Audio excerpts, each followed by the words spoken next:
यो हो बहसको साथमा कामना सेवा विकास बैंक, प्रगतिको आधार कामना सेवासँगको कारोबार। Registration open for +2 Science Management Humanities and Law, Lumbini College. गर्वैदेखि बलियो भूगर्भ सिमेन्ट।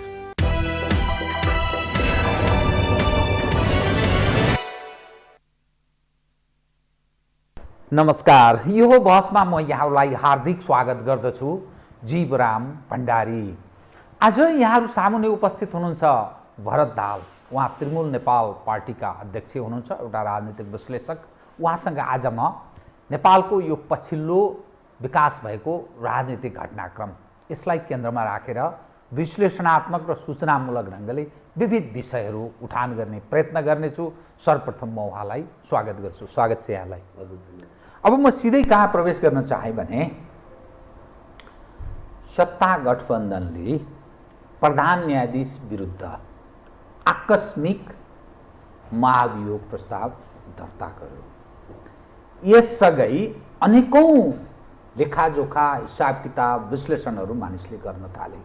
अब के हुन्छ, कतिपयले भने यो सत्ता गठबन्धनले नै यो प्रारम्भ गरिदियो, अब यो महाभियोगको श्रृङ्खला सुरु हुन्छ। निरन्तरता र प्रमुख प्रतिपक्षको रिडिङ हिजै फेरि उनीहरू आकस्मिक सचिवालयको बैठक बस्यो नेकपा एमालेको ओली निवासमा।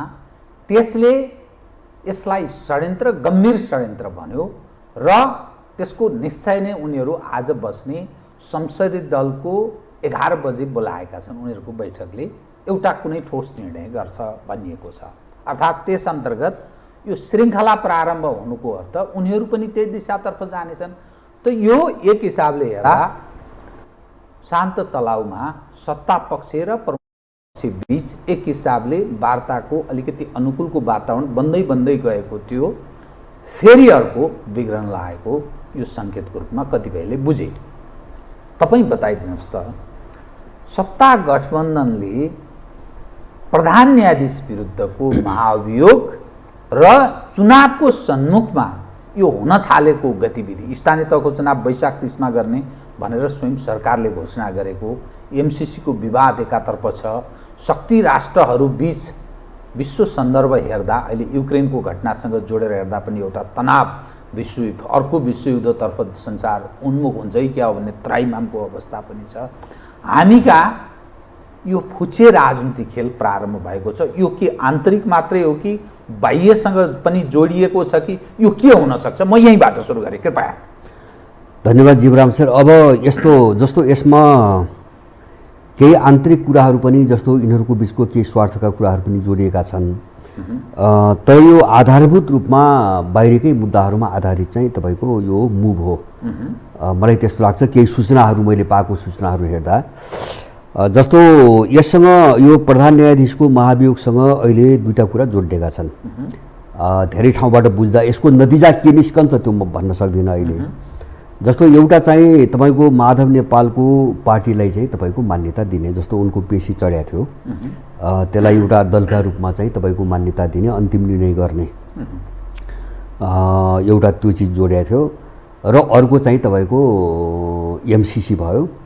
अनि चाहिँ माओवादी अस्ति अमेरिकन मन्त्रीको जो धाकधम्कीको समाचार आयो, लुको समाचार आयो, अब त्यो अन्तर्गत चाहिँ प्रचण्डलाई विभिन्न चाहिँ उसमा फसाउने खालको उनीहरूले छुट्टै धम्की पनि दिएका छन् होइन। उनका मान्छेबाट सुन्दाखेरि जस्तो मुद्दाहरूमा सभामुखकै प्रश्न भयो, प्रचण्डकै प्रश्न भयो, मानव अधिकारका कुराहरू भए, यिनी सबै चिजहरू यहाँ जोडिएका छन्। अब यो यस्तो जटिल देखिँदैछ अहिले कि यसलाई सर्लक्क एउटै कोणबाट चाहिँ तपाईँको मात्रै हेर्न चाहिँ गाह्रो छ। जस्तो मैले पाएको सूचना के हुन्छ भने एमसीसीको बाहिर विरोध गरे जस्तो गरेर एउटा चाहिँ अगाडि बढाउने बाटो खोलिदिने कुरामा माधव नेपाल र प्रचण्डको देउबासँग सहमति भएको छ। र अब त्यो एमसीसी पास गराइदिने, बाटो खोलिदिने, आफू संलग्न नहुने, अब संशोधन गर्नुपर्छ भन्ने अनुमोदन, जस्तो बहिष्कार हुनसक्छ अथवा अनुपस्थिति हुनसक्छ संसदमा, बहिष्कार वा अनुपस्थिति दर्शाएर बाटो खोल्ने, पास गराउने। र त्यसको निम्ति मलाई यो हो भने कहाँ लाग्छ भन्छ भने एमसीसी टेबल गर्ने विषयमा सभामुखको स्वर चाहिँ 5-7 दिन यता धेरै पत्थर भएको छ। जस्तो चाहिँ पहिले जुन एउटा कडिकडाउ भाषा थियो नि, सभामुखको त्यो भाषा छैन अहिले। र अब त्यो मात्रै होइन, सायद यसलाई लिएर होला तपाईँको प्रचण्डले केपी ओलीपट्टि चाहिँ केही दिन यता चाहिँ साह्रै नरम खालको अभिव्यक्ति, जस्तो ओलीसँग फेरि मिल्न पनि सकिन्छ, कुरा गर्न पनि सकिन्छ आदि इत्यादिका कुराहरू पनि तपाईँको यहाँ आएका थिए, मिडियाहरूमा आएका थिए। अब यो मैले कस्तै देख्दैछु भन्छ भने, अब यो चाहिँ अहिले जस्तो माधव नेपालको पार्टीलाई पेशी चढाउँदाखेरि यहाँ खेल चाहिँ कस्तो भयो हुन्छ भने, जस्तो ओलीसँग प्रधान न्यायाधीशले भेटघाट गरेको समाचार पनि बाहिर आयो र अर्को जस्तो यो पेशी चढ्नुभन्दा अगाडि ओलीले प्रधान न्यायाधीशलाई भेटेको पनि चाहिँ कुरा आयो। र अर्को मैले पाएको सूचना, मैले चाहिँ माओवादी वृत्तबाटै पाएको सूचना के हो भन्छ भने, प्रचण्डले कुनै मान्छे लगाएर त्यो माधव नेपालको पार्टी सम्बन्धी जो मुद्दा हो नि, त्यो मुद्दालाई अगाडि बढाउनुको निम्ति प्रधान न्यायाधीशलाई उक्साएर चाहिँ तपाईँको थप मलदल गरेको भन्ने चाहिँ मैले पनि त्यो सूचना पाएँ।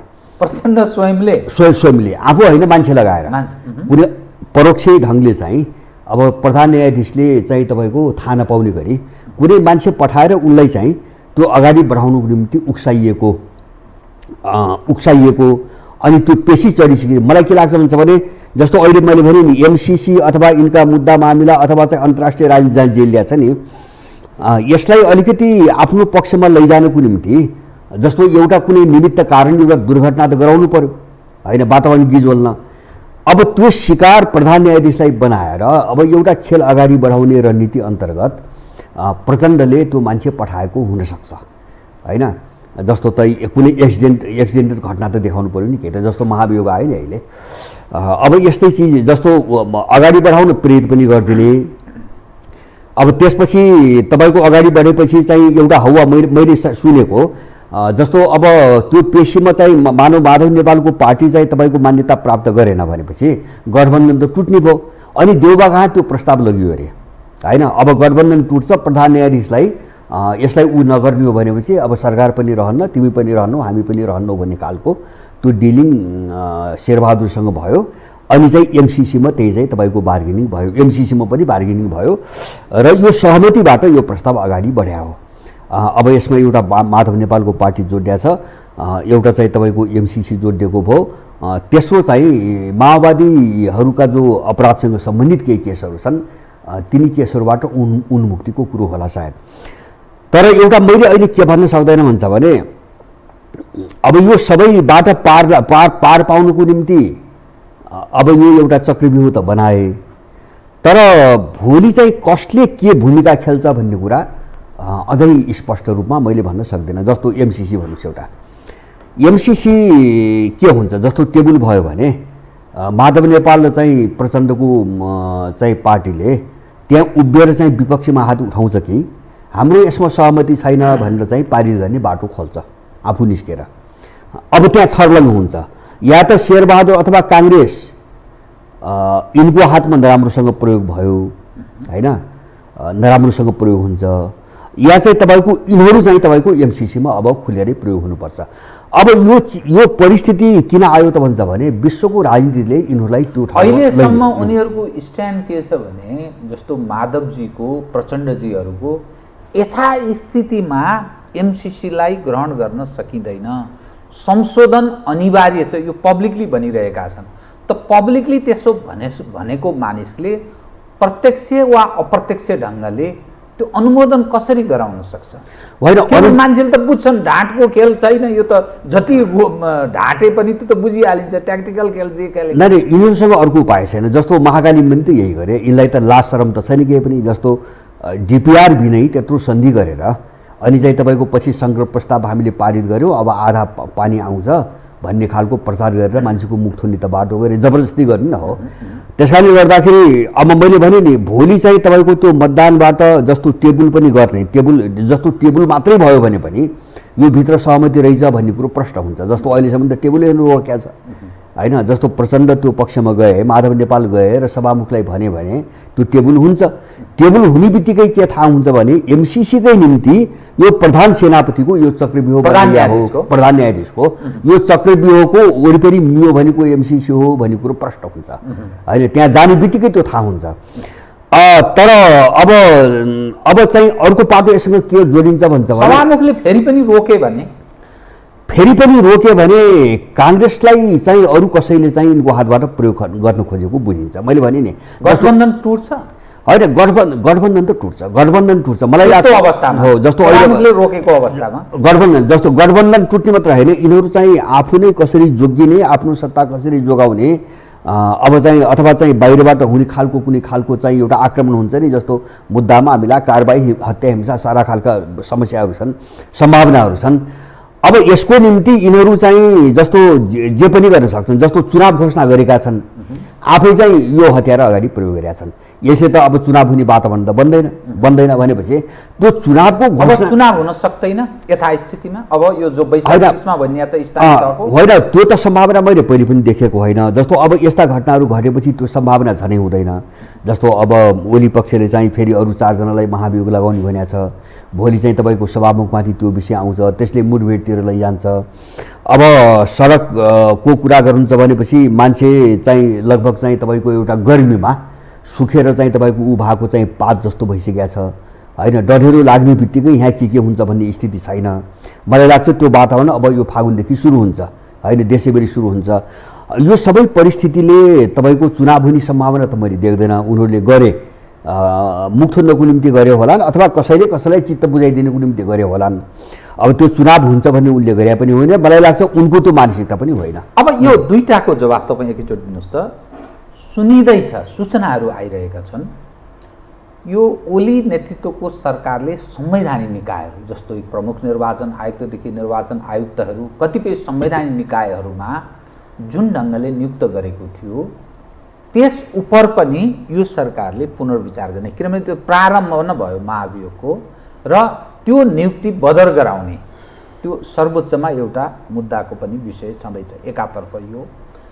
दोस्रो, अब धेरै ठुलो दबावमा शेरबहादुरजी परेको हुनाले शेरबहादुरले संसदसम्म टेबुल गरिदिने, संसदबाट अनुमोदन नहुने अर्थात् एमसिसी यथास्थितिमा पास हुन नसक्ने त्यो विदेशीहरूलाई त्यो देखाइदिनका लागि पनि कतै फेरि उनीहरूलाई बेकुफ बनाउन यो पक्षले गरेको खेल त होइन। त्यो कतिको सम्भावना छ, त्यो सम्भावना छ कि छैन?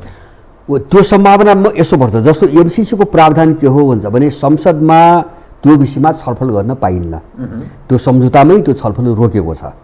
त्यसैले एमसिसी टेबल हुने भनेको त्यसको पक्ष विपक्षमा हात उठाउने मात्रै हो होइन। त्यहाँ छलफल हुँदैन, छलफल त बन्देजै गरेको छ, सम्झौतामै बन्देज गरेको छ। त्यसैले यिनीहरूबाट अनुमोदन गराउनुको निम्ति संसदमा लैजाने हो, एउटा वैधता दिनेको निम्ति लैजाने हो। अब यसमा मैले अघि नै भने नि जस्तो एउटा काल्पनिक कुरा हुन त एमसिसीको विरुद्धमा माधव नेपाल र प्रचण्ड खुलेर कहिले पनि आएनन् होइन, आएका छैनन्, बीचमा बोले। तर यो अन्तर्राष्ट्रिय समीकरण अन्तर्राष्ट्रिय शक्ति सन्तुलनको कारणले अब एमसिसीको पक्षमा लाग्ने हो भनेपछि हाम्रो स्थिति चाहिँ अब यहाँ राम्रो हुँदैन भन्ने निष्कर्षमा पुगेको र त्यसलाई नै तुहाउने नै हिसाबले, साँच्चीकै तुहाउने नै हिसाबले तपाईँ अहिले काङ्ग्रेसलाई प्रयोग गरेका हुन् भने, जस्तो प्रधान न्यायाधीश केसमा काङ्ग्रेसलाई प्रयोग गरेका हुन् भने यिनीहरू खुलेरै त्यसको विरुद्धमा भोटिङ गर्नुपर्ने हुन्छ यदि त्यो हो भने होइन। जस्तो भन्छ टेबल गरेको जस्तो गर्ने अनि चाहिँ यसलाई किनारा लगाउने, मैले त्यो सम्भावना किन देख्दैन भन्छ भने मैले पनि त्यहाँ जब छलफलै हुँदैन टेबल गर्ने भनेको चाहिँ निर्यार्थ लैजाने कुरा हो होइन, यस नम्बर लैजाने हो टेबल हुने बित्तिकै। त्यसैले अब त्यहाँ छलफल गरेर मानव महिनौँ लम्ब्याउने, एकछिन भनौँ जो संसदमा छलफल हुन्छ नि, महिनौँ लम्ब्याउने, बहस गर्ने, त्यसपछि 2-4 महिना टाल्ने, त्यो खालको सम्झौता भइदिएको भए तपाईँले भनेको कुरो हुन सक्थ्यो। तर टेबल हुने बित्तिकै त त्यहाँ त हात उठाउनु पऱ्यो, पक्ष विपक्षमा हात उठाउनु पऱ्यो। त्यस कारणले गर्दाखेरि मैले भने नि या त पक्षमा हात उठाउने त्यो हिम्मत राख्दैनन् प्रचण्ड माधवजी, राख्ने सम्भावना मैले देख्दिनँ विपक्षमा हात उठाउने। अब पक्षमा हात उठाउने सम्भावना पनि मैले देख्दिनँ उनीहरूले आफै। किन देखिँदैन? पक्षमा हात उठाउन किन सम्भव छैन? होइन, यो माधव नेपाल र प्रचण्डको मैले त्यो सम्भावना देख्दिनँ, अरूको मैले भन्न सक्दिनँ होइन, किन यिनी दुईजनाकै कमिटमेन्ट छ पहिलेदेखि। जस्तो उनीहरू त सहमत भएर आउन् नि, उनीहरू त सहमत भयो, परिषदले पो यिनलाई विरुद्धमा बोल्न लगाइरहेछ, अहिले संशोधनको पक्षमा बोल्न लगाइरहेछ। जस्तो अहिले पनि तपाईँ हेर्नुहोस् विरोध गर्दाखेरि होइन, जस्तो अहिले माधव नेपालको वर्गीय सङ्घले विरोध गरिरहेछ होइन, उनको पार्टीले त गर्दैन सडकमा, यिनले त सधैँभरि गर्ने चाहिँ तपाईँको यो त षड्यन्त्र यही हो, पब्लिकलाई मात्रै बेकुफ बनाउने कुरा हो होइन, भ्रम सिर्जना गर्ने। जस्तो आफू चाहिँ यसको विरुद्ध भन्न देखिने, हामी विरोध गरेका छौँ भने देखाउनुको निम्ति तिनी चाहिँ झोलेहरूलाई चाहिँ तपाईँको तिघ्रा बजाउन लगाउने सडकमा। प्रचण्डको पनि त्यही हो, अहिलेसम्म भएको त्यही हो। र मैले केपीको पनि के सुन्दैछु भन्छ भने अहिले उनले केही मान्छेलाई भर्खरै एक हप्ता अगाडि उनले भनेका छन् एमसिसीको पक्ष विपक्ष दुवैमा कोही पनि नबोल, म अन्तिम टुङ्गो जे लाग्छ म त्यही अनुसार पछि भन्छु, त्यस कारणले अहिले पक्ष विपक्षमा बोल्न बन्द गर भनेर उनले सबैलाई बोल्न रोकिरहेका छन् होइन, भनेपछि यिनीहरू सबै कहाँ छन् मैले सारमा भने नि, खेल त जस्तो एक अर्कालाई उपयोग गरेर फाइदा उठाउन यो खेल त भयो। जस्तो यहाँ चाहिँ प्रधान न्यायाधीशकै विषयमा त्यो शेरबहादुर माधव नेपाल र प्रचण्डभित्र एकदम मन मिलेर फेरि यो घटना अगाडि बढाएको त होइन, त्यहाँ पनि एकले अर्कालाई प्रयोग गर्ने कुरा छ, जस्तो ओलीको भने नि अब तिमीहरू अहिले नबोल म पछि चाहिँ निर्देशन दिन्छु, अब उनी पनि हेरिरहेका छन् परिस्थिति कसरी अगाडि बढ्छ होइन, अन्तर्राष्ट्रिय परिस्थिति कसरी बन्छ। त्यस कारणले भोलि कसले के भूमिका खेल्छ म त्यो भन्न सक्दिनँ, किन दलालको एउटा क्यारेक्टर चरित्र के हो भन्छ भने ऊ शक्तिको पक्षमा झुक्छ होइन, ऊ शक्तिकै निम्ति काम गर्ने हो दलाल भनेको होइन, ठुलो शक्तिकै निम्ति काम गर्ने हो, उसको आफ्नो केही पनि हुँदैन। जस्तो अन्तर्राष्ट्रिय समग्र परिवेशमा एकछिन मान्नुहोस् एउटा उदाहरण, जस्तो हिजो पनि हामीले देख्यौँ, जस्तो अहिले युक्रेन समस्या तपाईँ देखिराख्नु भएको छ, अब अहिले रसियाले चाहिँ माने परिस्थिति विस्फोटक भएर रसियाले कसैमाथि तपाईँको कारबाही गर्यो र त्यहाँबाट चाहिँ तपाईँको अमेरिकनहरू भाग्ने स्थिति आयो भने अहिले यहाँ अमेरिकन साम्राज्यवाद मुर्दाबाद भनेर सडकमा यिनै आइहाल्छ होइन, मैले दलालको चरित्र भन्न खोजेको, शक्तिका पुजारी हो। अब ऊ शक्तिमा हुँदाखेरि त्यो संसारको सबभन्दा महान प्रजातन्त्र हो भनिरहेछन्, अनि अमेरिकन साम्राज्यवाद भनेर सडकमा यिनी आफै आउँछन् अगाडि। माने त्यस कारणले भोलि एमसिसीकै विषयमा अथवा यस्ता इस्युहरूमा यिनले कस्तो भूमिका खेल्छन् भन्ने कुरा त्यो समग्र अन्तर्राष्ट्रिय सन्तुलन कसरी विकास भएर जान्छ भन्ने कुरामा निर्भर गर्छ। र अहिले भएको मैले भन्न सक्ने के हो भन्छ भने एमसिसी अगाडि बढाउनुको निम्ति चाहिँ बाटो खोल्ने होइन, त्यसबाट फाइ के हुनु भन्छ भने अब शेरबहादुर देउपाको तपाईँको सकस पनि हल्का भयो होइन, एमसिसी अगाडि बढ्ने भयो, माधव नेपालको पार्टीले पनि चाहिँ तपाईँको मान्यता पाउने भयो, ढुक्क हुने भयो। अब केहीले चाहिँ प्रचण्ड सभामुख अथवा चाहिँ यिनको वरिपरिका मान्छेहरूलाई जो चाहिँ मुद्दा मामिला मानवाधिकारका कुराहरूमा तर्साइरहेछन्, अब त्यसबाट अलिकति केही समय लिएर राहत पनि पाउने भए, चलखेल गर्ने बाटो पनि खुल्यो। बस यिनको बिचमा भएको सहमति यति हो। अहिले म तपाईसँग संवाद गर्नुभन्दा पहिले म एमालेको एउटा सिनियर मोस्ट लिडरसँग कुरा गर्दै थिएँ टेलिफोनमा। मैले सोधेँ उहाँलाई, तपाईहरूले प्रधान न्यायाधीश विरुद्धको अथवा न्यायालयमाथि का सवाल उपर उठेको प्रश्न र जुन महाभियोग सत्ता गठबन्धनले ल्यायो, सत्ता पक्षले यसलाई कसरी हेर्नु भएको छ, उहाँले मलाई के भन्नुभयो भने यो एमालेमाथिको आक्रमण हो र यतिमा मात्रै यो सीमित हुने छैन, अब संवैधानिक निकायहरू जो हाम्रो पालामा अर्थात् ओली नेतृत्वको पालामा जजसलाई हामीले नियुक्त गऱ्यौँ, ती नियुक्तिलाई पनि बदर गर्ने हिसाबले, तिनलाई पनि फिर्ता गराउने हिसाबले यिनीहरू सबै त्यो तयारीमा छन् हामीलाई प्राप्त भएको सूचना अनुसार। त्यसकारण चुनाव गराउने पक्षमा पनि छैनन्। हामी अब चुप लागेर बस्दैनौँ, हामी यो शान्त तलाउमाथि यिनीहरूले ढुङ्गा हान्ने काम गरे, अब गडगडाउँछ एमाले। उनको यो प्रतिक्रिया थियो। आज नेकपा एमालेको संसदीय दलको बैठक 11 बजी बोलाएको छ। अब एमाले चाल्ने कदम के हुन सक्छ र यसबाट उत्पन्न हुन सक्ने अवस्था के हुन सक्छ, कृपया बताइदिनुहोस् त। जीवराम सर, तपाईँले भने जस्तो एमालेको विरुद्धमा अर्काले चाहिँ कदम उठाएर, अर्काको विरुद्धमा एमाले कदम उठाएर राष्ट्रिय राजनीतिमा त्यसको कुनै तुक मैले देख्दिनँ होइन। उनका आफ्ना लुट्ने खाने र सत्तामा जाने झगडाहरूका कुरा भए, हामीसँग सम्बन्धित कुराहरू भएनन् त्यहाँ होला। अब यो महाभियोग प्रस्तावले एमालेलाई कहीँ हान्यो होला होइन। तर त्यो के हो भन्छ भने बढीमा त्यो के हो त भन्दाखेरि एमाले गरेर नियुक्तिहरू खारिज हुन्छ कि भन्ने डर हो होइन। त्यो पनि त खाने र लुट्ने चाहिँ तपाईँ समस्या हो। अब यस्ता खालका समस्या यिनीहरूभित्र छन्, एउटा सत्ता र अर्को प्रतिपक्ष भएपछि यस्ता समस्या आउँछन्। अब एमाले तपाईँको जस्तो एमाले माथिको आक्रमण हो भनेर ऊ चाहिँ ठोस भूमिकामा तपाईँको जस्तो आउँछ कि आउँदैन, मैले अघि नै भने नि उनी जस्तो देशलाई समस्याले जहाँ गाजेको छ, एउटा विदेशीको यहाँ खेल मैले के देख्छु भन्छ भने जस्तो एमसीसी चाहिँ ध्वनिमत भन्छ नि, मैले अघि नै भने नि प्रचण्ड र चाहिँ माधव नेपाल पक्ष चाहिँ तपाईँको हामी संशोधन नगरिकन मान्दैनौँ, यो बैठक चाहिँ हामी उपस्थित हुनौँ भनेर चाहिँ बाहिर भाग्ने। अब केपी ओलीको ग्याङले चाहिँ होहल्ला गर्ने, अनि चाहिँ काङ्ग्रेसले चाहिँ तपाईँको ध्वनिमतले पारित भयो भनेर अगाडि बढ्ने होइन। अब यो तारतम्य चाहिँ तपाईँको यिनीहरूको बिचमा मिलाउनु खोजेको जस्तो केही सङ्केत पनि देखिन्छ होइन। अब मैले भने नि यिनको भूमिका कहाँ स्पष्ट हुन्छ भन्छ भने जस्तो एमसीसीको चाहिँ तपाईँको प्रश्न टेबल भयो भने केपी ओलीको पार्टीले समग्रमा विरुद्धमा मत दिन्छ कि दिँदैन हेर्ने त्यहाँ मात्रै हो। अथवा प्रचण्ड र माधव नेपालको पार्टीले अब खुलेरै चाहिँ तपाईँको त्यसको विरुद्धमा मत दिन्छ कि दिँदैन हेर्ने त्यहाँ हो। अब यिनीहरूले दिए भने एकछिन है, हुनु त काल्पनिक कुरा हो, केही मान्छेले त दिन्छन्, सबै चाहिँ तपाईँको अब ऊ प्रचण्ड माधव नेपालले ओलीले जे भन्छन् सबै त्यही बाटोमा लाग्छन् भन्ने चाहिँ मलाई लाग्दैन। अब दिए भने मैले अघि नै भने नि यो काङ्ग्रेसलाई प्रयोग गरेर चाहिँ उसलाई समाप्तै पारिदिने अर्को कुनै डिजाइन पनि हुनसक्छ होइन। जस्तो आफ्ना काम पनि गराइहाल्ने, जस्तो माधव नेपालको पार्टी होइन आदि इत्यादि काम पनि गराइहाल्ने, जस्तो अब शेरबहादुरको जो चासोको मुख्य विषय हो त्यो पनि चाहिँ तपाईँको असफल हुने स्थिति भयो भने काङ्ग्रेस चाहिँ त्यहाँ प्रयोग भएको हो, अरू अलिकति गहिरो कुनै डिजाइनमा प्रयोग भएको हो भने चाहिँ बुझिन्छ। अब यो केही समय हेर्नुपर्छ।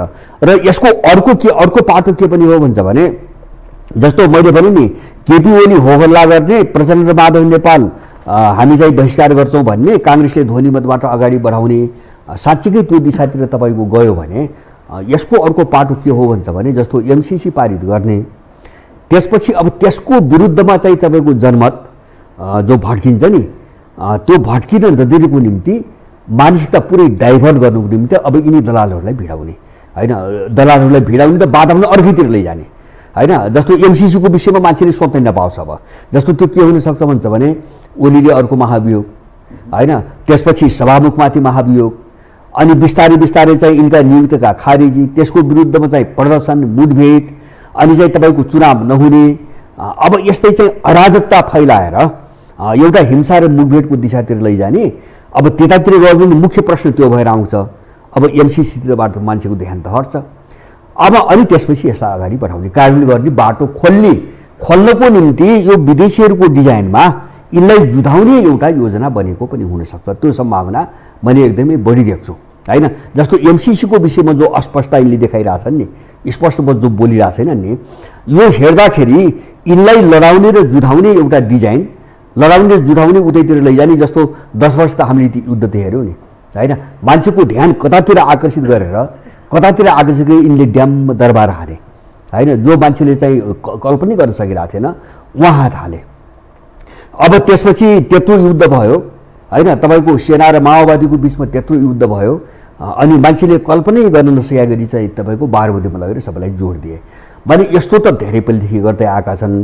र त्यसकै एउटा रूप पनि हुनसक्छ यिनको बिचमा जो अहिले देखिया छ नि, यो अराजकता फैलाउने, यिनलाई प्रयोग गरेर अराजकता फैलाउने, एमसीसी अगाडि बढाउने, त्यसको विरुद्धमा चाहिँ जनमत चाहिँ जुट्न नदिने, अथवा त्यो मुद्दालाई चाहिँ प्रमुख मुद्दा बनेर चाहिँ अगाडि बढ्न नदिने खालको त्यो अन्तर्राष्ट्रिय खेल अन्तर्गत नै यो आएको पनि हुनसक्छ। र मैले सुनेको के हो भन्छ भने जो अविश्वास के अरे महाभियोग दर्ता भएको छ यो अहिलेको हस्ताक्षर होइन, यिनीहरूले यस्ता चाहिँ 5-7 वटा हस्ताक्षर धेरै पहिले गराएर रेडिमेड छ अलरेडी, रेडिमेड त्यही रेडिमेड चाहिँ पेश गरिएको हो भन्ने कुरो चाहिँ आइरहेछ। र अहिले जसको नाम त्यहाँ छ नि तिनी मान्छेहरूलाई पनि थाहा छैन हाम्रो नामबाट यो हस्ताक्षर गयो भने तिनलाई पनि थाहा छैन। मिडियामा पनि आयो जस्तो के अरे शेरबहादुर, प्रचण्ड, माधव नेपाल र बढीमा यिनका वरिपरिका 1-2 जना कोही हुँदैन। त्यो बाहेक तिनको पार्टीको माथिल्लो स्तरको कुनै पनि मान्छे यो सबै चाहिँ प्रस्तावको तयारीबाट अनभिज्ञ छ, के पनि थाहा छैन यिनीहरूलाई। त्यसैले गर्दाखेरि यति चाहिँ यो बिथोलिन्छ भन्ने यति गुपचुप रूपमा ल्याइएको छ, कि त्यसले काहीँ पनि चाहिँ यो चाहिँ त्यो जस्तो न्यायालय चाहिँ शुद्धिकरण गर्न भन्छ नि, त्यो कोणबाट कतैबाट पनि आएको यसले देखाउँदैन। यिनको जो मिडियामा आछ नि छापामार शैली भन्ने, होइन, छापामार शैलीले त्यो न्यायालयको मुद्दासँग काहीँ पनि जोडिएर आएको छैन। अर्को चाहिँ चोलेन र शमशेरलाई भ्रष्टाचारी अथवा नातावाद कृपावादको आरोप यिनले लगाउने फेरि, होइन, जोभन्दा ऊभन्दा चाहिँ 50 गुणा ठुलो लुटेरा छ, डाका छ, भ्रष्टाचारी छ, यसले आरोप लगाउने भने यसको तुक पनि होइन। यो एउटा राजनीतिक मुद्दा हो, एउटा राजनीतिलाई गिजोल्ने एउटा मुद्दा हो। अब यो चिज चाहिँ जस्तो अहिले नै पूर्व अनुमान गर्न किन सकिँदैन, यसको नतिजा पूर्व अनुमान गर्न किन सकिँदैन भन्छ भने होला अहिले चाहिँ तपाईँको एउटा सोच एउटा उद्देश्य लिएर त्यो प्रक्रिया अगाडि बढ्ने, तर रिजल्ट अर्को निस्किने पनि हुनसक्छ, किन विश्वको परिस्थिति त्यस्तो छ अहिले। त्यो विश्वको परिस्थितिले रिजल्ट अर्को पनि निकालिदिन सक्छ, अर्को दिशातिर जान सक्छ।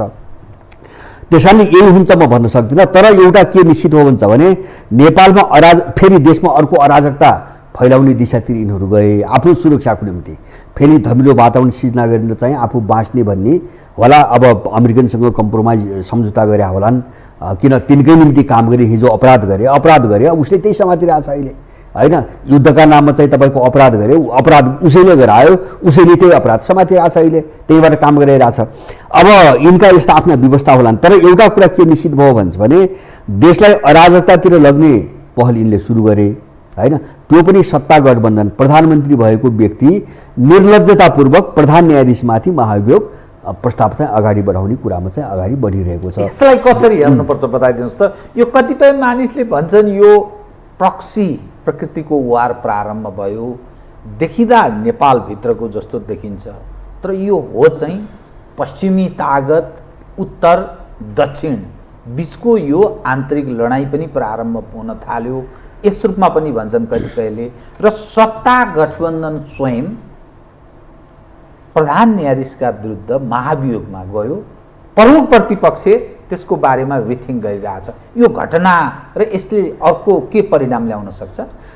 नहीं, अर्को के परिणाम ल्याउन सक्छ? अब यिनको यो चिज चाहिँ यिनको अनुमान भन्दा पनि बाहिर छ। मैले भने नि अब यो प्रक्रिया के हेर्नुपर्छ। जस्तो तपाईँले भने जस्तो एउटा महत्त्वपूर्ण कुरा के हो भन्छ भने प्रधानमन्त्री सत्तामा छ, सबै सत्ता घटक छन्। प्रधानमन्त्री जस्तो मान्छेले अब प्रधान न्यायाधीशमाथि महाभियोग लगाउनुको निम्ति चाहिँ तपाईँको अगाडि बढ्छ भनेपछि जस्तो त्यसको पनि एउटा प्रक्रिया अथवा छानबिन सुनवाई, त्यो प्रस्ताव योग्य छ कि छैन, केही कानुनहरूलाई केही विधि होलान्, प्रक्रिया होलान्। माने अब यिनीहरू त यस्तो छाडा एउटा जङ्गली चरित्रका मान्छे भयो कि अब यिनले चाहिँ यिनको मनमा लाग्यो भने जे पनि गर्न पाइने, जे पनि चाहिँ तपाईँको प्रक्रिया अगाडि बढाउन पाइने भन्ने खालको यिनको यो देख्यो। त्यसैले गर्दाखेरि यसबाट के बुझिन्छ भन्छ भने यिनले जे गरिरहेछन् त्यो भित्र यिनको आफ्नो कुरो केही पनि होइन। मैले बारम्बार भन्दैछु यिनको आफ्नो कुरो दुईटा मात्रै जोडिया छ। के दुईटा? एउटा पावरबाट सधैँबाट जानुपर्छ कि भन्ने डर, होइन। सत्ताको वरिपरि सधैँ रहिरहने, सत्तामा एउटा सत्ता, किन सत्ता रहेन भने यिनले दुईटा चिजको सधैँभरि खतरा देख्छन्। एउटा चाहिँ हाम्रो जीवज्यानको सुरक्षाको चाहिँ ठुलो समस्या पैदा हुन्छ, किन अब यिनीसँग त यिनलाई सुरक्षा गर्ने त जनमत त छैन, होइन, हिजोको अवस्था त होइन। र दोस्रो यिनले लुटेको धन सम्पत्ति चाहिँ तपाईँको फेरि चाहिँ तपाईँको अर्काले खोजिदिन सक्छ। जस्तो सत्तामा रहेन भने अर्काले बस यो जीवज्यान र धन सम्पत्तिको यो लुटेको सम्पत्तिको चिन्ता यिनको आफ्नो कुरा भयो, आन्तरिक कुरा भयो। यिनको आन्तरिक कुरा यति मात्रै भयो, बाँकी कुराहरू चाहिँ यिनले जे गर्छन् सबै विदेशी डिजाइनमा गर्छन्, सबै बाहिरको डिजाइनमा गर्छन्। त्यस कारणले यिनको यो शैली तौर तरिका त्यो मात्र होइन। मैले पहिले होला चोलेन्द्रलाई, मैले चोलेन्द्रको पक्षमा म कहिले पनि बोलेको छैन, म बोल्न पनि चाहन्न, होइन। यिनीले नियुक्त गरेका मान्छे हुन्। अब यिनीलाई चाहिँ करोडौँ पैसा खुवाएर चाहिँ नियुक्त भएका मान्छे हुन्। यिनले त्यही बेला विरोध भएको थियो, त्यो विरोधका बावजुद यिनीले ल्याएको मान्छे हो। अब तर यसको अर्को पाटो हामीले हेर्ने के हो भन्छ भने चोलेन्द्रका विरुद्ध जुन मान्छे मुभ भयो नि तिनी सबै पश्चिमबाट परिचालित मान्छे हुन्। यो हामीले हेर्नुपर्छ। जस्तो पूर्व न्यायाधीश समाज भने त्यो संस्था चलाउने, त्यो फन्डिङ गर्ने सबै युरोपियन हुन्, होइन। बार एसोसिएसन भयो, होइन। त्यहाँ पनि केही मान्छेका आफ्ना छोराछोरी भाइ भतिजाहरूलाई न्यायाधीश बनाउने त्यहाँ लामो सूची छ धेरैको।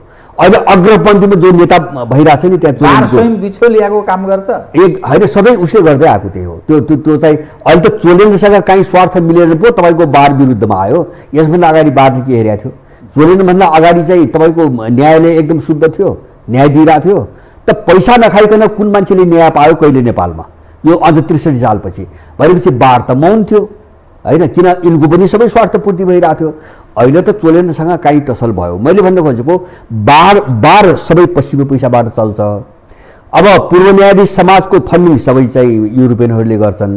त्यो मात्र होइन, यो चाहिँ अहिले चोलेन्द्रका विरुद्धको सबभन्दा ठुलो नेता कल्याणराज श्रेष्ठ होइन, उनकै पालामा सर्वोच्च अदालतमा चाहिँ तपाईँको एनजिओहरूको पैसा प्रवेश गरेको छ होइन, उनकै पालामा अनुमति पायो भनेपछि सर्वोच्च अदालत त सबै विदेशीले किनिसकेका छ नि, सबै एनजिओले किनिसकेका छ पैसा लगानी गरेर भनेपछि अब त्यहाँबाट कसैले पनि केही पनि गर्दैन होइन। चोलेन्द्रको विरोध गर्नेले पनि केही पनि गर्ने होइन।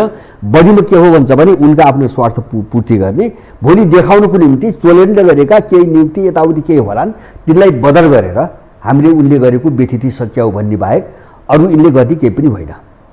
त्यस कारणले गर्दाखेरि अब मैले भने नि जस्तो अब विदेशीले के गर्छ भन्छ भने त्यो विरोधीदेखि अथवा चाहिँ तपाईँको आफ्नो पक्षको मान्छेलाई प्रयोग गर्छ। एउटा ठुलो चाहिँ अहिले चोलेन्द्रको वरिपरि मैले एउटा डरलाग्दो गेम मैले कहाँ बुझ्छु भन्छ भने जस्तो विश्व यस्तो अवस्थातिर गइरहेछ, अहिले चोलेन्द्रको वरिपरि सारा मान्छेलाई घुमाएर ध्यान आकर्षित गरेर अर्को ठुलो कुनै खेल खेल्न अगाडि बढिरहेको चाहिँ मलाई चाहिँ शङ्का छ होइन। जस्तो यसमा रुममा ल्याएर अब धमिलो हुने भयो, अब सडकमा आउँछ मान्छे, धमिलो पानीमा माछा मार्ने, त्यो कसको अन्तर्राष्ट्रिय तागतको जस्तो सम्भावना देखिन्छ होइन। सम्भावना धेरै छन् जस्तो अमेरिकाको नेपालको राजनीतिको कुरा गर्दा नि नेपालमा अन्तर्राष्ट्रिय तागत एउटा निर्णायक तपाईँको अहिलेको विश्लेषणले उनीहरू जे चाहन्छन् त्यही भइरहेको छ भन्ने अर्थ लाग्छ एक।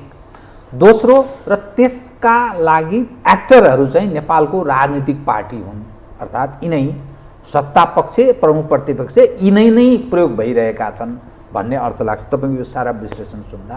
त नेपालमा यी दुईटा बाहेक अर्को तेस्रो कुनै तागतै छैन, अरू चाहिँ सबै सिद्धिए। आन्तरिक राजनीतिक शक्ति भन्ने चाहिँ के मटियामेट भयो? किन मौन छन् त यसको अर्थ? होइन, मौन छैनन्। जस्तो अहिले चाहिँ जस्तो सत्ता पक्षमा वरिपरि जो छ नि केही गर्न सक्दैनन् यसको अर्थ ती निरीह छन्। एक खालको निरीहता त नभनौँ, अब सामर्थ्यले अलिकति नभेटेको जस्तो मैले भने नि कमजोर किन भन्छ भने जस्तो तागत चाहिँ कमजोर होइन, कमजोर पनि एउटा अर्थमा जस्तो 63 सालपछि जस्तो यो अवस्थामा देशलाई अगाडि बढाइँदैछ भन्ने कुरो त मान्छेलाई त अनुमान पनि थिएन। मान्छेलाई सामान्य के थियो भन्छ भने अब आन्दोलनको नाममा चाहिँ अगाडि आए, अब राजा फाले अथवा चाहिँ तपाईँको संविधान सभाबाट संविधान चुनाव गराउने भने माओवादी सत्तामा आयो, सेटलमेन्ट भयो, अब यिनले फेरि एक ढङ्गले जाने एक चरण फेरि खानी गर्छन् भनेर जो पहिलेदेखि परिवर्तनका जुन स्वरूपहरू मान्छेले देख्थ्यो मान्छेले त्यतिमा मात्रै सीमित भएर सामान्य रूपमा बुझ्यो, स्वाभाविक रूपमा हो। तर यो राष्ट्रमाथि यत्रो डरलाग्दो आक्रमण होइन, देशै विघटन गर्ने, समाजै विघटन गर्ने, नेपालको भू राजनीतिलाई चाहिँ तपाईँको दुनियाँको सबभन्दा विस्फोटक तपाईँको एउटा बिन्दुको रूपमा अगाडि बढाउने यो डिजाइनमा सारा माओवादी युद्ध पनि यसैको निम्ति अगाडि बढाएको रहेछ, दरबार हत्याकाण्ड पनि यसैको निम्ति भएको रहेछ, तालढुङ्गा पनि भएको रहेछ। 12 बुधे 63 सालपछि जति एजेन्डा आए होइन नाटकीय रूपमा, अब यो सबै चिज त कहाँ भयो भन्छ भने यो 63 पछि 4-5 वर्षपछि अलिकति मान्छेले आवाज पाउँदै जान थाल्यो। जब नेपालको नाम बदल्ने प्रस्ताव जान थाले, नेपालको झन्डा फेर्ने प्रस्ताव जान थाले, अनि चाहिँ जातीय राज्य, आत्मनिर्णयको अधिकारसहितको जातीय राज्य, जन्मको आधारको नागरिकता ऐन, अनि चाहिँ जनसङ्ख्या चाहिँ अनुसार निर्वाचन क्षेत्र निर्धारण, यिनी मुद्दाहरू जब चाहिँ आउँदै निस्किँदै गरे नि अनि अलिकति आभास भयो यो चाहिँ देशका विरुद्ध गरिएको आक्रमण हो भन्ने चाहिँ अलिकति आभास भयो। अब त्यसपछि सुरु भएको मान्छेले सोच्न मलाई लाग्छ एकाध मान्छेले अब 63-64 सालपछिदेखि सोच्न थाले होइन, जस्तो हामीले त त्यहीदेखि बहस सुरु गऱ्यौँ। तर धेरै मान्छे कहाँ गए भन्छ भने अब यो संविधान सभाको पहिलो दोस्रो पटक जो निर्वाचन भयो नि त्यसपछि मान्छेले सोच्न थाल्यो अहिले समस्या के हो त्यो पङ्क्तिमा जनमत 99 होइन 99.99 यिनको विरुद्धमा छ। अब त्यो सत्ता गठबन्धन र प्रमुख प्रतिपक्षको सबै सिस्टमका अनुयायीको विरुद्धमा हो सिस्टम। त्यसपछि यिनी देशद्रोहीहरू हुन्, यिनी विदेशी गोटीहरू हुन्, यिनीबाट देश पार लाग्दैन भन्ने कुरा मलाई लाग्छ नेपालीहरूमा कसैको बिचमा विमति छैन होइन। यिनका वरिपरि रहेर देश लुटेको अपराधीले पनि यो हो भन्छ, यद्यपि उसलाई छोड्दैन, आफ्नो स्वार्थले छोड्दैन, तर हो भन्छ, उसले पनि हो भन्छ। त्यस कारणले जनमतबाट यिनीहरू पुरै बाहिर गए। अब यसको विपरीत समस्याहरूको के आयो भन्छ भने अब यिनीहरू यस्तो हुन् भन्ने बुझाइ त भयो, एउटा भावमत आयो, भावना त आयो, तर त्यो सबै चिज छरपष्ट हुँदाखेरि यसरी चाहिँ छरपष्ट भएको छ नेपाल अहिले होइन। जस्तो राज्य प्रणाली, सिस्टम, नीति, नैतिकता, दल, सङ्घ, संस्था केही पनि छैनन्, समाज सबै भाडे यिनीहरूले।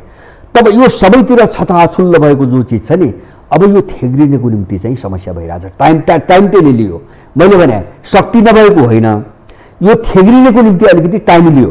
त्यस कारणले यसले अलिकति टाइम लिन्छ, त्यति मात्रै हो। तर त्यो थेग्रिने पनि कहाँ हो त भन्दाखेरि यिनीसँग लड्ने दौरानमै थेग्रिनु हो, त्यो आफै थेग्रिन्न, तर त्यो दिशातिर गयो। मैले भने नि अब जस्तो अब यिनीहरू एउटा खेलमा गयो, अब सङ्कटले, यो त यिनीहरूमाथि आएको सङ्कटको कुरा हो यो होइन। जस्तो सङ्कट चाहिँ थेग्न नसक्ने भयो भने त्यसले अराजकता मचाउँछ होइन। जस्तो अमेरिकनहरूको चाहिँ तपाईँको अब मान्छेले एकदम अमेरिकन आक्रामक भए आए भने हो, बाहिर त्यो देखिया छ, तर त्यो बोलीको अर्को पाटो के भन्छ भने उनीहरू नेपालमा एकदमै रक्षात्मक भएर गए होइन। उनीहरू त्यो नाङ्गो रूपमा आउने भने के हुन्छ भने सामान्य प्रक्रियाबाट नसक्ने भएपछि उनले चाहिँ जस्तो इम्पिटी भेसल भन्छ नि, नवर्षने मेघ गर्जन्छ भन्छ नि, जस्तो युक्रेनमा गरिरहेछ नि, उनले आफ्ना मान्छे लौ तुरन्त निस्क युद्ध हान्नै लाग्यो, चाहिँ कहिले मङ्गलबार भन्छ, कहिले यति बजे भन्छ, कहिले 72 घण्टा भन्छ, सनसनी फैलाइरहेछ होइन। किन हुन्छ भने ऊ केही गर्न सक्ने हालतमा छैन त्यहाँ। अब टेकोभित्र सहमति भइरहेको छैन, केही गर्न सक्ने हालतमा छैन, रुसले सबैतिरबाट घेरिसक्यो। अब उनीहरू हामी चाहिँ युद्ध गर्दैनौँ पनि भनिरहेछन्, युक्रेनमा सेना पठाउँदैनौँ पनि भन्छन्, अनि रुसलाई हामी छोड्दैनौँ, स्याङ्सन लगाउँछौँ पनि भन्छन्। र उनले अतिरञ्जित बनाएर कहीँ युक्रेनले गएर रुसमाथि हानिदियोस् अथवा होइन त्यो डोनबास क्षेत्र भन्छ अथवा क्रिमियातिर युक्रेनले हानिदियो भने रुस र युक्रेन भिड्छन् होइन। भिडिसक्यो भने चाहिँ तपाईँको अनि चाहिँ खेल्ने एउटा माहौल बन्छ भनेर उक्साउन लागिरहेछ। त अमेरिकनहरूको यो एमसिसी अभिव्यक्ति के हो हुन्छ भने उनको त्यो चाहिँ जबरजस्ती होला पारित गराउने, तर पारित गराएर पनि टेक्न सक्ने सम्भावना पनि हेर्नु पर्यो भोलि होइन। अर्को अफगानिस्तान हुन्छ नेपाल, त्यो स्थिति भएन भने यो अन्तर्राष्ट्रिय परिस्थिति साँच्चीकै 1 महिनाभित्र तपाईँको उल्टिगयो भने त नेपालभित्र अमेरिकाको पोजिसन एमसिसी पारित भए पनि अफगानिस्तान हुन्छ, त्यसरी भाग्नुपर्छ। त्यस कारणले उनीहरू दुईवटा कोणबाट हेरे जस्तो बुझ्छु उनको वक्तव्य। अहिले यिनी अपराधीहरूलाई समस्या त्यही हो, उनको के हो भन्छ भने नाकाबन्दी धाक धम्की दिने होइन, पारित गराउने धम्की दिने, तर भित्र रणनीति उनको समस्या के हुन्छ भने अब शक्ति सेन्ट्रलाइज कहाँ गर्ने त, उसलाई त समस्या आयो नि अब होइन। नेटोमा एकरूपता आउने सम्भावना छैन, तपाईँको ताइवानमा भिड्ने कि युक्रेनमा भिड्ने कि चाहिँ अब नेपालमा भिड्ने कि तपाईँको खाडीमा भिड्ने, इराकमाथि दिनहुँ आक्रमण भइरहेको उसको बेस क्याम्पमाथि भनेपछि अब ऊ शक्ति सेन्ट्रलाइज गर्न जान्छ अमेरिका होइन। आफ्नो मूल समस्या जहाँ छ नि, मूल खतरा जहाँ छ त्यसको वरिपरि उसले शक्ति चाहिँ केन्द्रित गर्नुपर्ने हुन्छ। अब त्यसको निम्ति चाहिँ अब अरू चिजबाट अरू ठाउँबाट अलिकति आफ्नो शक्ति झिकेर जानुपर्छ भन्ने निष्कर्ष अनुसार अमेरिकाको चर्को स्वर आएको त्यसको अर्को पाटो त्यो हो। त जसरी पनि एमसिसी पास अनुमोदन गराउन चाहन्छ, प्रवेश गर्न चाहन्छ अमेरिका, जसरी पनि हो, जसरी पनि जस्तो पास भयो भने के हो भन्छ भने जस्तो एमसिसीको प्रावधान त के हो भन्छ भने एमसिसीका अहिले पनि सम्झौता हेर्नुहोस्, एमसिसी त पास जस्तो 5 वर्ष यसको अवधि सकिएपछि पनि सम्झौतामा हेर्नुहोस् है, सकिएपछि पनि अथवा बीचमा एमसिसीलाई चित्त नबुझेर यसले निलम्बन गरे पनि अथवा चाहिँ नेपालले संसदबाट पारित नगरेर खारेज गरे पनि एमसिसीले जुन संरचना बनाएको छ नि तिनी नेपालबाट जाँदैनन्, तिनी खारेज हुँदैनन्, सम्झौतामा लेखेको छ। भने अमेरिकनहरू त पसिसकेका छ, उनको त आफ्नो काम गरिरहेछ। त्यो एमसिसी संसदबाट पारित नभए पनि यो एमसिसी जाँदैन, यसमा भ्रम नपाले हुन्छ, त्यो सम्झौतामा लेखिएको छ। मात्रै संसदको कुरो के हो भन्छ भने संसदबाट पारित भएपछि उसले कानुनी मान्यता पाउँछ, संवैधानिक स्तरको मान्यता पाउँछ र त्यसबाट मात्रै अमेरिकन कानुन खुल्ने, अमेरिकन कानुनहरू यहाँ सक्रिय हुने बाटो खुल्छ होइन। संसदबाट पारित नहुँदासम्म त्यो बाटो नखुल्ने भयो, सम्झौता भयो तर त्यो संसदले त्यसलाई कानुनको रूप त दिनु पर्यो। संसदबाट पारित नभएर त्यो सम्झौतामा भने अमेरिकन कानुन त नेपालमा त लागू हुँदैन। बस अमेरिकन कानुन लागू गर्ने र एमसिसीलाई स्वायत्त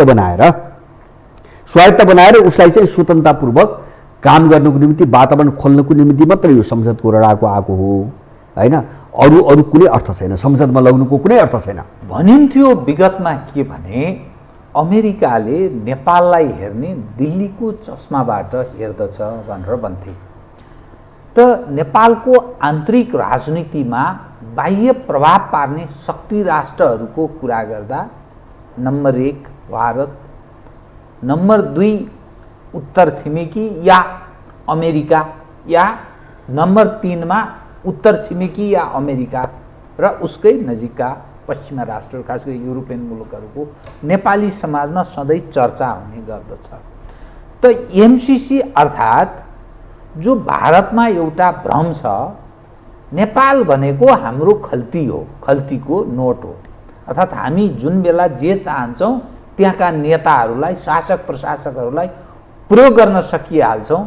त्यसकारण हाम्रै नजरबाट हेर है, हाम्रो जिम्मा छ, त्यो त साना देशहरूको बारेमा किन चिन्ता गर्छौ भनेर पश्चिमाहरूलाई उनीहरू बारम्बार ढाडस दिइरहेको कुरा कतिपय मानिस बताउने गर्दछन्।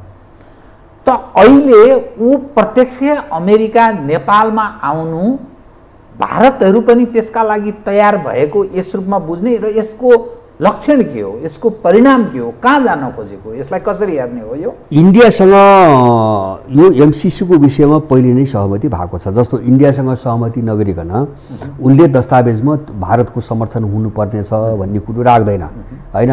त्यो छलफल नभइकन कसैले पनि राख्दैन। अब यो मामिलामा जस्तो रसियनहरू चाहिँ तपाईको चीनलाई घेर्नको निम्ति ल्याएको हो भनेर खुलेर बोलेपछि इन्डियनहरू एमसिसीको पक्षमा खुलेर नबोलेको मात्रै हो। किन त्यो रसियनहरूसँग उनको चाहिँ तपाईको अब अलिकति तनाव बढ्ने भयो, एमसिसीलाई लिएर बढ्ने भयो। उनी नबोलेको मात्र हो, उनीसँग सहमति गरेर नै तपाईको दस्तावेजमा लेखिएको हो, एउटा कुरा। दोस्रो चाहिँ तपाईले भने जस्तो मलाई के लाग्छ भन्छ भने 47-48 र विशेष गरेर यो 50 सालपछि नेपालमा काम गरेर नेपाललाई हेर्नको निम्ति पश्चिमाहरूले इन्डियन आँखाबाट हेर्नुपर्ने जरुरत मैले देख्दिनँ। त्यो होइन, त्यो गलत कुरा हो हैन। अब इन्डियन आँखाबाट हेर्छन् अथवा इन्डियाले जे भन्छ त्यो अनुसार गर्छन् भन्ने कुरा होला, तपाईको 20-30 वर्ष अगाडिको कुरो हुँदो हो, तर त्यो अहिले चाहिँ गलत कुरा हो। प्रत्यक्ष हेर्न थाले, प्रत्यक्ष हेर्छन्। खाली अब त्यो कुरालाई हामीले मात्रै कसरी बुझ्न सकिन्छ त भन्छ भने उनको टाउको दुखाइ त चीन हो हैन। मूल रूपमा जस्तो नेपाललाई कसरी हेर्ने, नेपाल जस्तो देशलाई अहिले तपाईको के को इन्डियाको आँखाबाट उनले हेर्नुपर्ने आवश्यकता छ? न उनले इन्डियालाई टेर्ने न नेपाललाई टेर्ने। त इन्डियाबाट हेर्ने भनेको के हो भन्छ भने चीनका विरुद्धमा इन्डियालाई चाहिँ इन्गेज गरिराख्नुको निम्ति नेपालको भूराजनीतिमा उनका कुरा मानेको जस्तो गरेर अगाडि बढ्ने मात्र हो। जस्तो उनका कुरा पनि केही मान्दैन। जस्तो यो 63 साल जस्तो 12 बुँदे भने के हो भन्छ भने मैले तपाईसँग पनि भनेको थिएँ, संघीयता र धर्मनिरपेक्षता चाहिँ पश्चिमा एजेन्डा, गणतन्त्र र जन्मको आधारको नागरिकता इन्डियन एजेन्डा, यो चारवटा एजेन्डामा भएको यिनको सहमति हो हैन। जस्तो यो माओवादी र दलहरूलाई मिलाएर ल्याउने भन्ने कुरो यो चारवटा एजेन्डामा भएको सहमति हो। यस्तै के जस्तो नागरिकतामा पनि त के हो भन्छ भने पश्चिमाले त समर्थन गरे नि, नेपालमै पनि यत्रो चाहिँ नागरिकता एन्ड जन्मको आधारको नागरिकताको विरुद्धमा त्यो पश्चिमा एजेन्ट त्यहाँ त विरोधमा बोलेन।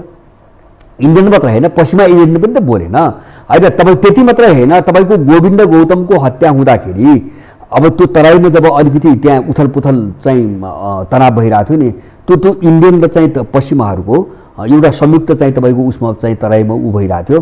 त्यो उनको त्यो सहकार्यलाई हेरेर गोविन्द गौतमको हत्याको विरुद्धमा यहाँको पश्चिमा एजेन्ट जसले दल संस्था अभियान खोलेर बसिएको छ नि, त्यो गोविन्द गौतमको हत्यामा पनि बोलेन। किन बोलेन भन्दाखेरि ठिक त्यही बेला चाहिँ तराईको त्यो मुभ अगाडि बढाउने भनेर इन्डो पश्चिमा शक्तिहरूको एउटा सहमतिबाट त्यहाँ काम भइरहेको थियो, सबै एक ठाउँमा थिए। अब त्यसको असरको कारणले गोविन्द गौतमको हत्यामा यिनीहरू बोलेन भने अब यस्ता चिजहरूमा इन्डियाको कुरो केही कुरो उनलाई खाइदिन किन आवश्यक छ भन्छ भने त्यसो भएन भने जस्तो अब रसियनहरूको लगाम छ इन्डियाप्रति हैन। कहिले रसियाले तान्दियो भने चीनका विरुद्धमा चाहिँ समाजको एउटा हतियार पनि चाहिँ फुत्कन्छ। त्यसकारणले इन्डियालाई चाहिँ उसको छिमेकीको वरिपरिको भूराजनीतिमा इन्डियालाई चाहिँ तपाईँको छोडेर जानुहुन्न। बस उनले इन्डियन आँखाबाट हेर्ने भनेको त्यति मात्रै हो, त्यही कुरा मात्रै हो। अब इन्डियाले मान्यो भने हामी काम गर्न सक्छौँ, नत्र सक्दैनौँ, त्यस कारणले इन्डियालाई बेस बनाउनु पर्छ भन्ने कोणबाट पश्चिमाले सोध्दैन। हो इन्डियालाई बेस बनाउने भन्नुको मतलब उनलाई युज गर्ने, उनलाई प्रयोग गर्ने हिसाबले इन्डियालाई बेस बनाएको हो, त्यो सत्य हो। त्यो नेपालमा पनि त्यही हो, त्यो चिनको मामिलामा पनि त्यही हो। अहिले पनि तपाईँको टर्कीमाथि S-400 चाहिँ किनिस् भनेर टर्कीमाथि प्रतिबन्ध लगायो अमेरिकाले, इन्डियामाथि त लगाएर, किन यही पनि फुत्क्यो भने त सिद्धिन्छ सबै। त्यस कारणले चीन विरोधी कार्ड त यति मात्र हो यहाँ अलिकति प्रभावशाली कार्ड भनेको। त्यस कारणले S-400 भन्ने मिसाइल, प्रतिरक्षात्मक मिसाइल, डिफेन्स मिसाइल सिस्टम किन्दाखेरि पनि इन्डियामाथि प्रतिबन्ध लागेन, विरोध मात्रै हो, धम्की मात्रै दियो। भनेपछि इन्डियालाई उनीहरूले छोड्दैनन्, किन एसियामा इन्डिया पनि फुत्क्यो भने पश्चिमाहरूको खेल्ने ठाउँ सबै बन्दै हुन्छ। त्यो अर्थमा चाहिँ उनले इन्डियालाई समातेका छन्। तर एउटा मान्छेलाई गलत बुझाइ के हो भन्छ भने इन्डियाले जसरी हेर्छ, जे बुझ्छ, जे भन्छ पश्चिमाले त्यही अनुसार गर्छन् भन्ने त्यो आँखाको कुराहरू छ नि मान्छे, त्यो कुरा झुटो। त्यो कुरा केले पनि झुटो हो भन्छ भने स्वयं इन्डियालाई नै उनीहरूले चलाइरहेछन्। ऊ आफै एउटा उपनिवेश हो, इन्डिया आफै एउटा उपनिवेश, अर्ध उपनिवेश, नवोपनिवेश जस्तो छ होइन। जस्तो उसको आफ्नो राष्ट्रिय गानै बनाउन सकेका छैन अहिलेसम्म, त्यही ब्रिटिस राजालाई चाहिँ के अरे चाहिँ स्वागतको निम्ति बनाएको गान गाइरहेछ। उसले आफ्नो झन्डै बनाउन सकेका छैन। उसकै सर्वोच्च अदालतमा अहिले पनि हिन्दी भाषा अवैध छ, हिन्दी भाषैले मान्यता पान्न। उसका कतिपय मुद्दाहरू यहाँ नटुङ्गिने मुद्दाहरू बेलायतको कानुनमा उहाँ चाहिँ लडिन्छन्। अहिले त्यो हालतमा भएको देशको आँखाबाट उनले हेर्छन् जसले आफूलाई चलाइरहेछ। तर यो सन्दर्भमा यो कचपचिएको, यो अप्ठ्यारो, एकदम गुजमुजिएको जो नेपालको राजनीतिक गतिविधि, परराष्ट्र मामिलामा राष्ट्रिय एउटा सङ्कटको अवस्थातर्फ उन्मुख तपाईँका कुरा सुन्दा अब कालापानी, लिपुलेक, लिम्पियाधुरा लगायत कतिपय त्यो राष्ट्रियतासँग, सीमा अतिक्रमणसँग सम्बन्धित मुद्दा अब के भयो? यो सरकार सबै गयो, यो सँगसँगै सबै सिद्धियो, अब मौन रहन्छन् यी शासकहरू? होइन, मौन हो, सधैँभरि मौन हो। जस्तो हुँदैन होइन, त्यो त यिनको मैले भने नि जस्तो यिनलाई कसैले प्रयोग गर्यो, आफ्नो रणनीतिक स्वार्थमा प्रयोग गर्यो। जस्तो मैले पहिले पनि भनेको थिएँ, हो पनि त्यही। इन्डिया अलिकति चाहिँ चीनको विरुद्धमा अगाडि बढ्न आनाकानी गरेपछि, रुससँग नजिक भएपछि त्यो इन्डियालाई तर्साउन एउटा डन्डा तयार पार्नुपर्छ। त्यो पश्चिमाले त्यही डन्डा तयार पार्या हो होइन। जस्तो पहिले इन्डियालाई चाहिँ काबुमा राख्नुको निम्ति काश्मीरमा पनि यस्तै गरे यिनीहरूले, जनमतसँगको मुद्दा पारित गराए राष्ट्रसङ्घबाट। अब यहाँ लिम्पियाधुरा र चाहिँ तपाईँको उसको मुद्दा पारित गराए। अब संसदबाट पारित गराएपछि त त्यो पश्चिमाहरूलाई खेल्ने ठाउँ त तयार भयो अब होइन, इन्डियालाई चाहिँ समात्ने ठाउँ त तयार भयो। अब अनि चाहिँ पारित गर्यो चाहिँ जस्तो सर्वसम्मति अभूतपूर्व होइन, एउटा पनि पार्टी नरहेर बाबुराम समेत भनेपछि यस्तो अनौठो भयो। बाबुराम समेत, त्यो मधेसवादी चाहिँ महन्त ठाकुर समेत, जसले चाहिँ तपाईँको उतातिर गएर चाहिँ उता भात खाएर यता ढुङ्गा हान्थे, उनीहरू समेत भनेपछि त्यो एउटा चाहिँ अन्तर्राष्ट्रिय एजेन्डा थियो। अब त्यो चाहिँ जमिन किन आउँदैन भन्छ भने जस्तो ओलीकै पालामा पारित भयो, अनि पुस्तकमा अथवा सरकारी स्तरबाट नक्सा छाप्न त उसले रोक्या होइन, आफ्नै सरकार पालामा गरेको। अहिले ओलीका मान्छेहरूको सुन्छु मैले, अनि कति घिनलाग्दा यिनीहरू हुन्छन् भने चाहिँ आफूले नक्सा छपाई रोकेको छ। मैले योगेश भट्टराईको कहाँ हेरेको थिएँ हिजो मात्रै, लिम्पियाधुरा चुच्चे नक्सा कहाँ गयो भनेर शेरबहादुरसँग सोध्छ। यति फोरी भए मान्छे, यति निर्लज्ज भए मान्छे। त्यसैले अब शेरबहादुरले किन प्रकाशित गर्ने? शेरबहादुरको सरोकारको कुरै भएन। त्यस कारणले त्यो अब इन्डियासँग खेल्ने एउटा भूराजनीतिक मुद्दा मात्रै थियो त्यो होला। अब त्यो चाहिँ चलिरहेको छ, उनलाई आवश्यक पऱ्यो भने त्यो उठाउँछन्। यहाँ यिनी प्रयोग गर्छन् यिनी दलालहरू, इन्डियाका विरुद्ध यिनी प्रयोग गर्छन्। इन्डियाले काम गर्दैन भने उसले गर्दासम्म चाहिँ त्यो मुद्दा उड्दैन। जुन जमिन छ, जुन जनता छ, जुन धरती छ र त्यसबाट सारा सुविधा प्राप्त छ। यो देशको राष्ट्रपति छन्, कोही उपराष्ट्रपति छन्, कोही प्रधानमन्त्री छन्, कोही मुख्यमन्त्रीहरू छन्, कोही सभामुख छन्, कोही ठुला पदका हैसियत अहिले सिर्जना भएका त्यो ओहदामा ग्रहण गरेर सम्पूर्ण सुविधा, दायाँ बायाँ, लावा लस्कर सब चिज उनीहरूलाई यही मुलुक छ, यो धरती छ र उनीहरूलाई प्राप्त भएको छ। त त्यस्तो व्यक्ति त्यो मुलुक विरुद्ध त्यो गद्दारी गर्छ, बेइमानी गर्छ, यो हदमा जान्छ। तपाईँले अहिले जति कुरा भन्नुभयो त्यो हदमा जान्छ भनेर मान्ने कसरी एक, र के चिजले प्रेरित गर्छ र त्यो व्यक्ति आफ्नै मुलुक विरुद्ध अर्थात् आकाशतिर फर्केर खकार्ने या आफैले आफैलाई बन्चरो प्रहार गर्ने किन काम गर्छ? सर यस्तो एउटा त के हो भन्छ भने मान्छेहरू विभिन्न खालका हुन्छन् हैन, यस्ता मान्छेहरू पनि संसारभरि हुन्छन्। एउटा त्यो एउटा मानवीय चरित्र हुन्छ नि, मानवीय चरित्रको कारणले पनि यस्ता मान्छे जहाँ पनि भेटिन्छन्, सबै खालका मान्छे हुन्छन्। दोस्रो, तपाईँ उठाएको कुराको महत्त्व कहाँ हो भन्छ भने नेपालको राजनीतिक स्कुलिङ, शासन यताको दलीय स्कुलिङ, चाहे त्यो चाहिँ तपाईँको कम्युनिस्ट विचार भन्ने होस्, चाहे चाहिँ तपाईँको पुँजीवादी गैर कम्युनिस्ट, यो विचारधारा, यसका मान्यता र यसको स्कुलिङ, यसको जरो नेपालमा कहीँ पनि छैन। समस्या यो हो, जरो छैन। जस्तो यिनी सबै विचारधारा विदेशमै विकास भए, विदेशमै भयो भने चाहिँ यिनी जहाँ विकास भए, अब त्यो विकास गर्नेहरूले त्यो सन्दर्भ, परिवेश, मूल्य, मान्यता त आफ्नो ठाउँमा हेरिकन विकास गरे, नेपाली धरतीमा विकास भएन।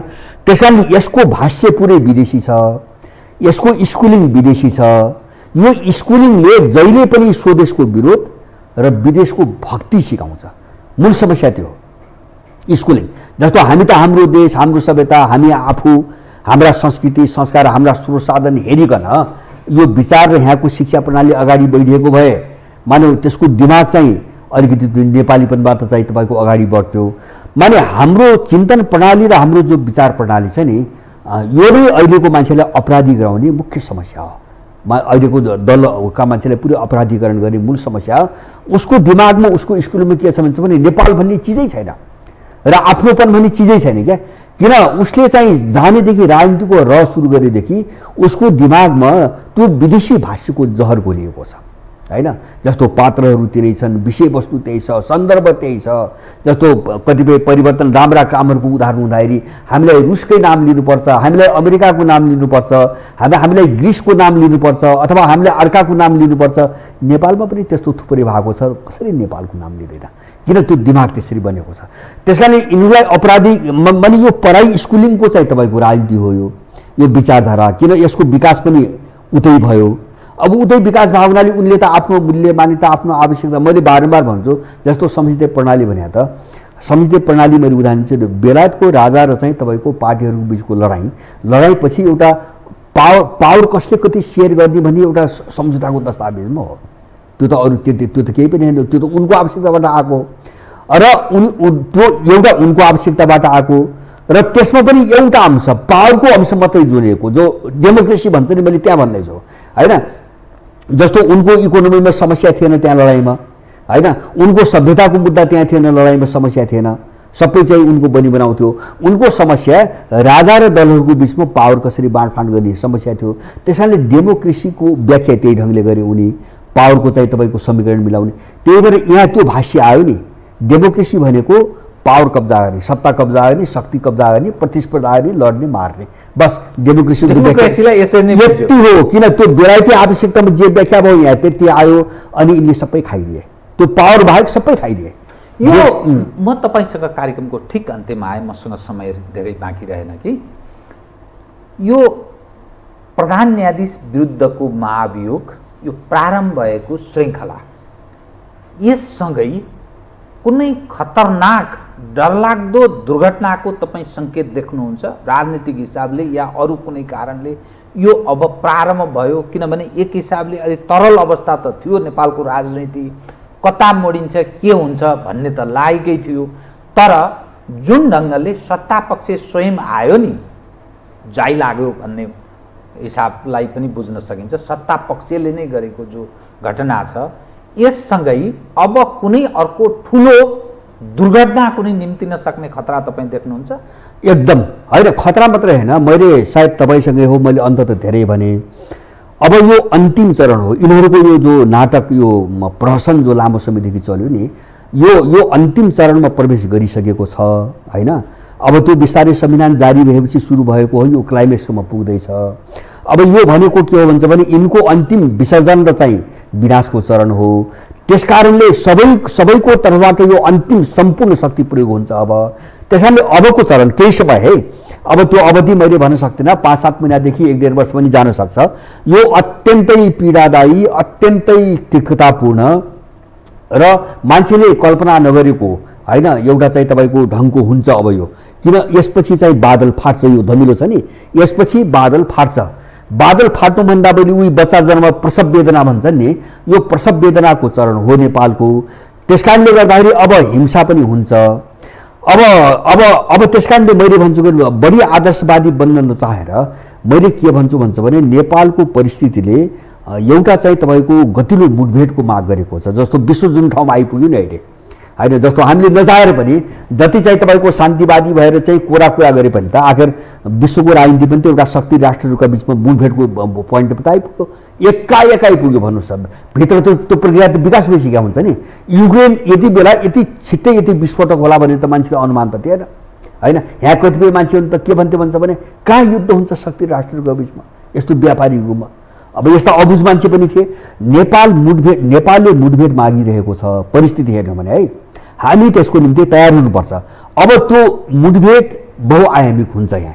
यहाँ मुठभेड बहुआयामिक हुन्छ भनेपछि जस्तो सबै शक्तिहरू अब खेल्ने भए, जस्तो यहाँ चाहिँ जस्तो राम्रो पक्ष र अपराधी यो दलाल कित्ता जो छ नि सत्तामा, यसका बिचमा पनि मुठभेड हुन्छ एउटा।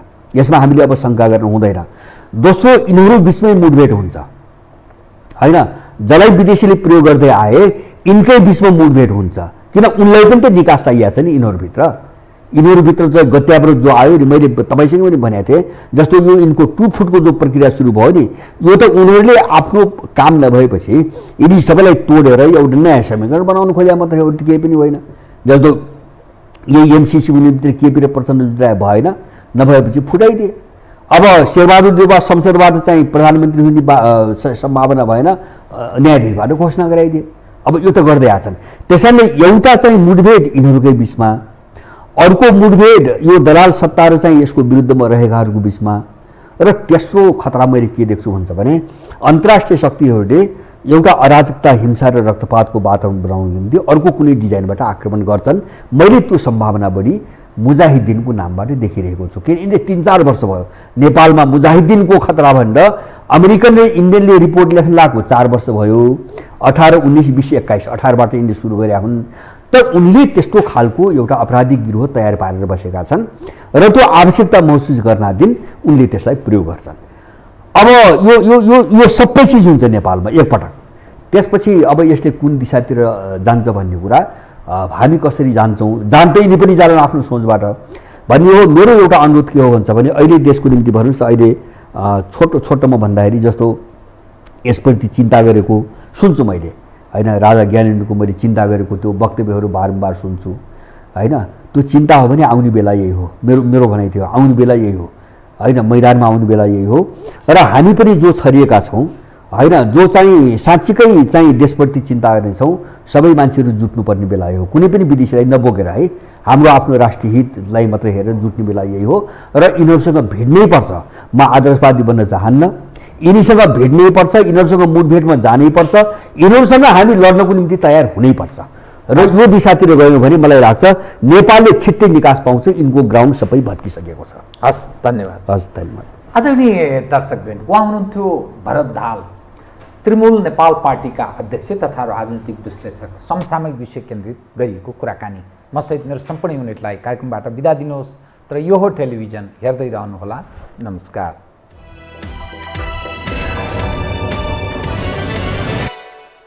यो हो बहसको साथमा कामना सेवा विकास बैंक, प्रगतिको आधार कामना सेवासँगको कारोबार। Registration open for +2 Science Management Humanities and Law, Lumbini College.